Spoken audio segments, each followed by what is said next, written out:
एक दिन एक लड़की ने अपने पिता से पूछा, पापा क्या आप कभी मेरी वजह से रोए हैं? उसके ऐसा पूछने का कारण ये था कि उसने कभी भी अपने पिता को रोते हुए नहीं देखा था।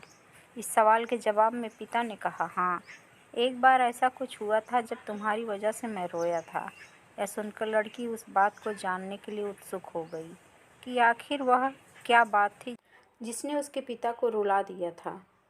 इस उत्सुकता को शांत करने के लिए पिता वह किस्सा सुनाने लगा। बात उस समय की है जब तुम 8 माह की थी। एक दिन मैंने तुम्हारे सामने 3 दरवाजे बिछा दिए, एक पेन, एक सिक्का और एक खिलौना। मैं जानना चाहता था कि तुम इन चीज़ों में से क्या उठाओगी। उनमें से पेन चमत्कार का प्रतीक था, सिक्का धन और टॉय मनोरंजन का प्रतीक था। मैं ये सब बस एक उदासी के कारण कर रहा था। मेरे लिए रोचक था कि मेरी बेटी के लिए आगे जाकर क्या सबसे अधिक मायने रखता है। मैं तुम्हारे सामने बेसब्री से तुम्हारे अगले चरण का इंतज़ार कर रहा था। मैंने देखा कि हॉल के दिनों में तुम उन घिसाई को देख रहे थे, फिर उन घुटनों के बल पर चलने से उनकी ओर मिलती हैं।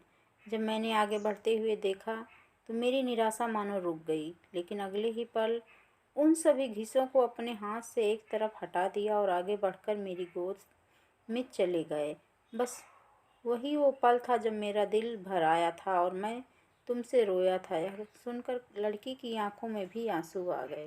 दोस्तों, यह कहानी आपको कैसी लगी बताइएगा ज़रूर और हमारे चैनल को सब्सक्राइब करिएगा, लाइक एंड शेयर करिएगा। Thank you.